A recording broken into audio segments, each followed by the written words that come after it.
তো ওই ইয়েমেন থেকে আগুন বের হবে, সেই আগুন মানুষকে হাসরের মাঠের দিকে তাড়িয়ে নিয়ে আসবে এবং 10 যেটা বললাম সূর্য উঠবে পশ্চিম দিক থেকে, তখন তওবার দরজা বন্ধ হয়ে যাবে, তওবা আর করেও লাভ হবে না। দুইটা সময় তওবা করে লাভ নাই। একটা হচ্ছে মৌতের যন্ত্রণা শুরু হয়ে গেলে, মৃত্যুর যন্ত্রণা শুরু হয়ে গেলে আগে পা থেকে শুরু হয়ে আস্তে আস্তে গলার দিকে আসে। হাদিসে যেমনটা এসেছে, সূরা ওয়াকিয়ার মধ্যেও আছে যে পায়ের দিক থেকে যন্ত্রণা শুরু হয়ে আস্তে আস্তে আস্তে আস্তে এই গলার দিকে আসে এবং আত্মাটা গলার এখানে যখন চলে আসে, এখান থেকে মালাকুল মউত আত্মাটাকে নিয়ে চলে যায় এবং চোখ দিয়ে তাকিয়ে থাকে মানুষ। রুহটা চলে গেলে মানুষ চোখ দিয়ে তাকিয়ে থাকে, দেখবেন এই কারণে মৃত ব্যক্তি তাকিয়ে থাকে, চোখ খোলা থাকে। এবং তখন আসমান থেকে সিঁড়ি নামিয়ে দেওয়া হয়, ওই সিঁড়িতে করে আত্মা চলে যাচ্ছে, ও তাকিয়ে দেখে যে আত্মা চলে যাচ্ছে। এবং মানুষ মারা যাওয়ার পরে চোখ জীবিত থাকে অনেকক্ষণ। মেডিকেল সায়েন্স যারা পড়েছে তাদেরকে জিজ্ঞাসা করবে, মানুষ ডেড হয়ে গেলেও চোখ দেখবেন আরো কয়েক ঘন্টা, আরো নির্দিষ্ট একটা সময় পর্যন্ত চোখটা কিন্তু জীবিত থাকে। এই জন্যে চোখ বন্ধ করে দিতে হয়। যাই হোক, যেটা বলছিলাম যে মৌতের যন্ত্রণা শুরু হয়ে গেলে তওবা করে লাভ নাই, তওবার দরজা বন্ধ।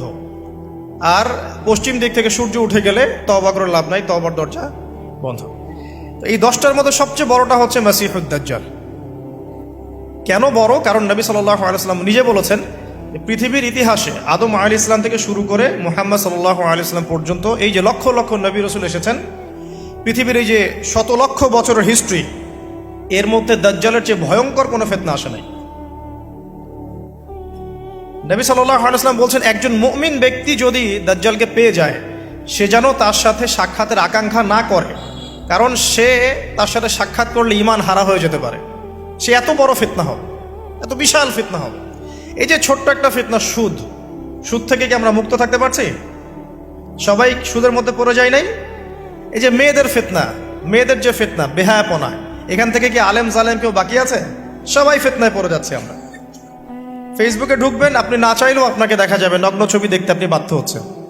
টিভি দেখতে বসবেন, আপনি না চাইলেও নগ্ন ছবি দেখতে আপনি বাধ্য হবেন। এই যে ফিতনা, বাঁচতে পারছি না, সুদ থেকে বাঁচতে পারছি না, বেহায়াপনা থেকে বাঁচতে পারছি না। পর্নোগ্রাফি থেকে কেউ বাঁচতে পারে? যে কেউ ফোন চালায় দেখবেন পর্নোগ্রাফির ছবি চলেই আসবে, নগ্ন ছবি চলেই আসবে। আলেম জালেম এভরিবডি আসবেই। তারপরে আপনার মাদক, এই মাদকের ফিতনা থেকে কি সবাই বেঁচে থাকতে পারছে? এরকম অনেক ফিতনা আছে যেগুলো থেকে মানুষ চাইলেও বাঁচতে পারছে না। আমরা হয়তো বাইরে দাড়ি টুপি পাগড়ি জুব্বা লাগিয়ে ঘুরছি ঠিকই, কিন্তু আমরা এরকম সামাজিক ফিতনাগুলো থেকে কেউই সেফ না। এই যে আপনাদের এলাকায় যে ফিতনাগুলো ছড়িয়ে পড়েছে, আস্তে আস্তে বাড়ছে না?